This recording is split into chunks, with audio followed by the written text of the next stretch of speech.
اسی دوران اس کی مغرور اور متکبر ماں بیگم ناہید کمرے میں داخل ہوئی۔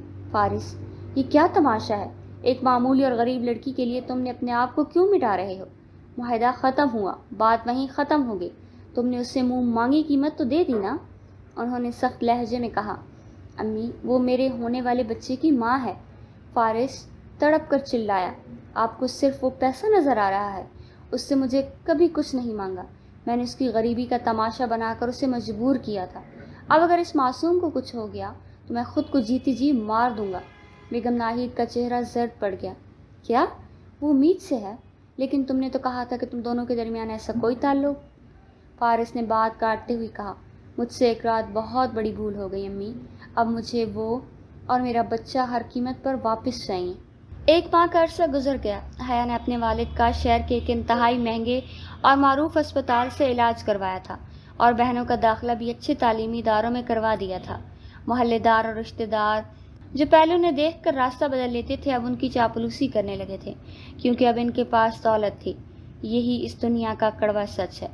یہاں لوگ انسانوں کی نہیں، اس کی جیب کی عزت کرتے ہیں۔ ایک شام اقرا کچن میں برتن دھو رہی تھی جب اس نے دیکھا کہ حیا الماری کے خفیہ خانے میں دستاویزی جلدی سے چھپا رہی ہے۔ حیا کے کمرے سے نکلتے ہی اقرا نے تجسس کے تحت الماری کھولی تو اس کے ہاتھ میں ایک میڈیکل فائل آئی۔ جب اقرا نے وہ رپورٹ پڑھی تو وہ اس کے پیروں تلے سے زمین سے رک گئی۔ وہ فائل ہاتھ میں لیے سیدھا حیا کے کمرے میں داخل ہوئی۔ باجی، یہ سب کیا ہے؟ اقرا کی آواز کانپ رہی تھی۔ حیا نے جیسے ہی پیچھے مڑ کر دیکھا، اقرا کے ہاتھ میں اپنی میڈیکل رپورٹ دیکھ کر اس کے چہرے کا رنگ اڑ گیا۔ اقرا، وہ تم میرے کمرے میں کیا کر رہی ہو؟ اقرا نے روتے ہوئے پوچھا۔ باجی، آپ کی شادی کب ہوئی؟ اور اگر شادی ہوئی تھی تو آپ کا شوہر کہاں ہے؟ آپ تو کہہ رہی تھی کہ آپ نوکری کر رہی ہیں۔ یہ کس کا بچہ ہے؟ حیا نے اقرا کا ہاتھ پکڑ کر اسے بیڈ پر بٹھایا۔ اقرا، خدا کے لیے آہستہ بولو، ابو سن لیں گے تو ان کا کمزور دل یہ صدمہ برداشت نہیں کر پائے گا۔ اقرا نے اصرار کیا۔ تو سچ بتائیں باجی، یہ کس کا بچہ ہے؟ حیا نے بے بسی سے آنکھیں بند کی اور روتے ہوئے یہ سچ اگل دیا۔ یہ فارس ہاشمی کا بچہ ہے۔ میری شادی ہوئی تھی اس سے، لیکن وہ صرف 3 مہینے کا ایک سودا تھا۔ میں نے تم لوگوں کی خاطر اپنی عزت کی قربانی دی تھی۔ اب وہ وقت ختم ہو چکا، اس سے مجھے طلاق دے دی ہے۔ اقرا نے صدمے سے اپنے منہ پر ہاتھ رکھا۔ باجی، آپ نے ہمارے لیے اپنی زندگی تباہ کر لی۔ دونوں بہنیں ایک دوسرے سے گلے لگ کر زار و قطار رو پڑیں، لیکن وہ یہ نہیں جانتی تھی کہ کمرے کے دروازے کے پیچھے کھڑے عابد صاحب نے ان کی گفتگو کا ایک ایک لفظ سن لیا۔ ان کے کمزور ہاتھ سے پانی کا گلاس چھوٹ کر فرش پر گرا۔ وہ دل پر ہاتھ رکھتے رکھتے اور وہیں گر پڑے۔ ابو! حیا اور اقرا چیختی ہوئی باہر بھاگی۔ عابد صاحب کی حالت تشویشناک ہو رہی تھی، ان کی زبان لڑکھڑا رہی تھی۔ حیا، میری بچی، تو نے میرے علاج کے لیے اپنی پاکیزگی کا سودا کیا؟ عابد صاحب نے روتے ہوئے کہا۔ حیا نے تڑپ کر اپنے باپ کا سر اپنی گود میں رکھا۔ ابو، ہمارا باقاعدہ نکاح ہوا تھا، خدا گواہ ہے میں نے کوئی گناہ نہیں کیا، بس وہ رشتہ کچھ ہی وقت کا تھا۔ ثنا، جلدی کرو، باہر سے کوئی سواری لاؤ، ابو کو فوراً ہسپتال پہنچانا ہے۔ وہ لوگ جلدی سے عابد صاحب کو قریبی ہسپتال کے کارڈیک یونٹ کے لے کر پہنچے۔ ڈاکٹر نے حالت نازک دیکھ کر انہیں فوراً ایمرجنسی میں منتقل کر دیا۔ حیا ہسپتال کی راہداری میں کھڑی رو رو کر اپنے باپ کی زندگی کی دعائیں مانگ رہی تھی۔ اسی دوران ہسپتال کے مرکزی گیٹ پر 2 کالی قیمتی گاڑیاں آ کر رکیں۔ فارس ہاشمی پچھلے کئی دنوں سے ہسپتال کی انتظامیہ سے رابطے میں تھا، کیونکہ ارسلان نے پتہ لگا لیا تھا کہ عابد صاحب کا علاج اسی ہسپتال کے ایک بڑے دل کے ڈاکٹر سے کروایا جا رہا ہے۔ فارس جیسے ہی ہسپتال کے اندر داخل ہوا، اس کی نظر دور راہداری میں اکیلی روتی ہوئی حیا پر پڑی۔ اس کا دل دھڑکنا بھول گیا۔ حیا! فارس نے تڑپ کر حیا کو پکارا اور اس کی طرف بھاگا۔ حیا نے چونک کر دیکھا۔ فارس ہاشمی کو اپنے سامنے کھڑا پا کر اس کے آنسو یکدم خشک ہو گئے اور خوف و غصے کی ایک لہر اس کے پورے جسم میں دوڑ گئی۔ تم یہاں کیسے آئے ہو؟ حیا 2 قدم پیچھے ہٹ گئی۔ فارس نے آگے بڑھ کر اس کا ہاتھ تھامنا چاہا، لیکن حیا نے نفرت سے اپنا ہاتھ پیچھے کھینچ لیا۔ مجھ سے دور رہو فارس ہاشمی، تمہارا اور میرا رشتہ اسی دن ختم ہو گیا تھا جب میں نے وہ گھر چھوڑا تھا۔ فارس نے تڑپتے ہوئے لہجے میں کہا۔ کچھ ختم نہیں ہوا حیا، تم اتنی بڑی سچائی مجھ سے چھپا کر چلی گئی۔ تمہاری میڈیکل رپورٹ مجھے مل چکی ہے، تم میرے ہونے والے بچے کی ماں ہو اور تمہیں لگتا ہے کہ میں تمہیں یوں ہی جانے دوں گا؟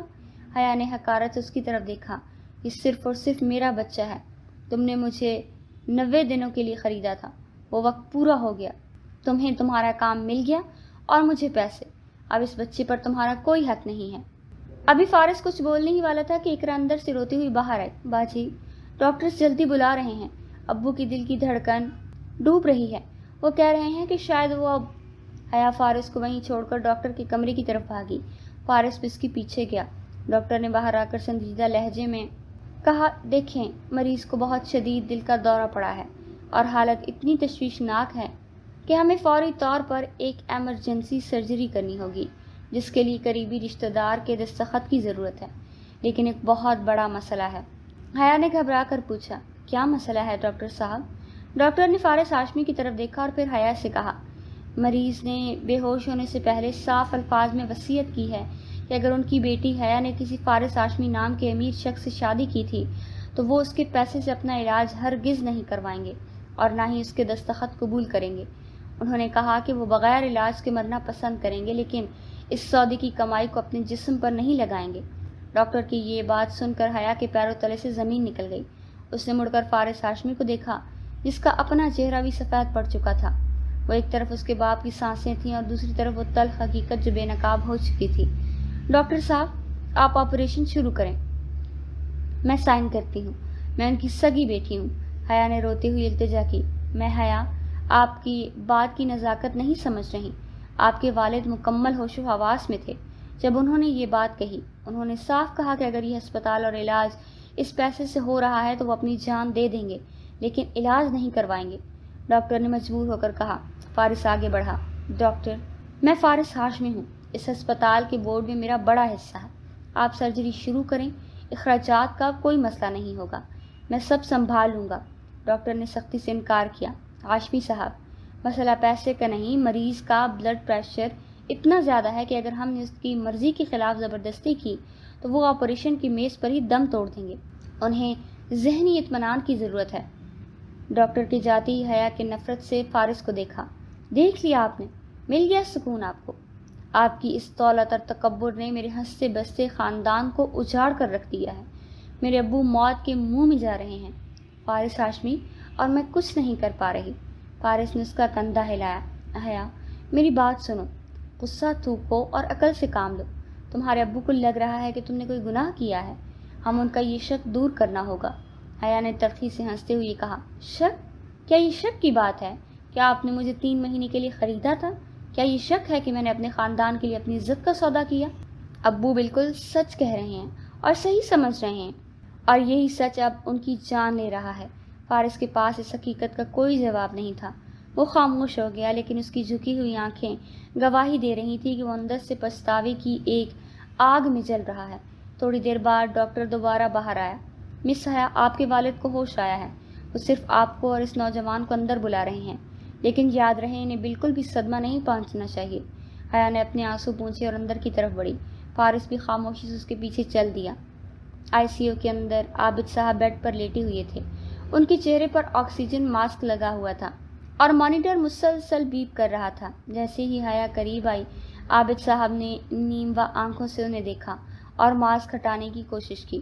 ابو، آپ ماسک مت ہٹائیے، حیا نے ان کا ہاتھ پکڑ کر روتے ہوئے کہا۔ حیا، عابد صاحب کی آواز انتہائی دھیمی تھی، سچ بتا، جو اقرا کہہ رہی تھی کیا وہ سچ ہے؟ حیا کی زبان جیسے تالو سے چپک گئی۔ فارس نے دیکھا کہ حیا خاموش ہے تو وہ خود آگے بڑھا، انکل میری بات سنیں، فارس نے انتہائی عاجزی سے کہا۔ حیا نے کوئی غلط کام نہیں کیا، ہم دونوں کا باقاعدہ شرعی نکاح ہوا تھا، گواہوں کی موجودگی میں۔ عابد صاحب نے غصے سے فارس کو دیکھا، اگر نکاح ہوا تھا تو میری بیٹی 3 مہینے بعد طلاق کے کاغذات اور 1 کروڑ روپے لے کر کیوں لوٹی؟ وہ کون سا باعزت شوہر اپنی بیوی کو 3 مہینے بعد پیسے دے کر اور رخصت کرتا ہے؟ بولو۔ فارس کے پاس اس کا کوئی جواب نہیں تھا، لیکن عابد صاحب کی گرتی ہوئی حالت دیکھ کر وہ جھوٹ بولنے پر مجبور ہو گیا۔ انکل، وہ ایک بہت بڑی غلط فہمی تھی، ہم میاں بیوی میں کچھ جھگڑا ہو گیا تھا جس کی وجہ سے میں نے غصے میں یہ سب پاگل پن کیا، لیکن اب مجھے اپنی غلطی کا احساس ہو گیا ہے۔ حیا میرے بچے کی ماں بننے والی ہے، میں اسے کبھی خود سے دور نہیں کروں گا۔ عابد صاحب نے حیا کی طرف دیکھا، حیا تو بتا، کیا یہ سچ کہہ رہا ہے؟ حیا نے فارس کی طرف دیکھا، پھر اپنے باپ کی اکھڑتی سانسوں کو دیکھا۔ وہ جانتی تھی کہ اگر اس نے سچ بول دیا تو اس کے ابو اسی رات دم توڑ جائیں گے۔ اس نے اپنے دل پر پتھر رکھا۔ جی ابو، یہ سچ کہہ رہے ہیں، ہمارا جھگڑا ہوا تھا، اس لیے میں ناراض ہو کر گھر آ گئی۔ آپ پلیز اپنا علاج کروا دیں، مجھے آپ کی بہت ضرورت ہے۔ عابد صاحب نے ایک طویل سانس لیا، اس کے چہرے کا تناؤ تھوڑا کم ہوا۔ انہوں نے فارس کا ہاتھ پکڑا۔ ہاشمی صاحب، میری بیٹی نے ہمیشہ غریبی دیکھی ہے، لیکن وہ بہت غیرت مند ہے۔ اگر تم نے اس کے ساتھ دوبارہ کوئی تماشا کیا تو میں قبر میں بھی تمہیں معاف نہیں کروں گا۔ فارس نے وعدہ کیا۔ میں ایسا کچھ نہیں کروں گا انکل، آپ بس ٹھیک ہو جائیں۔ 4 گھنٹے کے طویل اور پیچیدہ آپریشن کے بعد ڈاکٹر نے باہر آ کر خوشخبری دی کہ آپریشن کامیاب رہا، لیکن اگلے 24 گھنٹے مریض کی بقا کے لیے بہت اہم ہیں۔ حیا نے سکھ کا سانس لیا اور وہیں ہسپتال کے بینچ پر بیٹھ گئی۔ اقرا اور ثنا بھی وہیں بیٹھی آنسو بہا رہی تھی۔ فارس کچھ فاصلے پر کھڑا مسلسل فون پر اپنے وکیل اور ارسلان سے ہدایات لے رہا تھا۔ تھوڑی دیر بعد وہ حیا کے پاس آیا۔ حیا، تمہارے ابو اب خطرے سے باہر ہیں، اب ہمیں اپنے مستقبل کے بارے میں بات کرنی چاہیے، فارس نے دھیمی آواز میں کہا۔ حیا نے سر اٹھا کر اسے دیکھا۔ اس کی آنکھوں میں اب کوئی ڈر نہیں تھا، صرف بے پناہ نفرت تھی۔ ہمارے درمیان بات کرنے کو اب کچھ نہیں بچا۔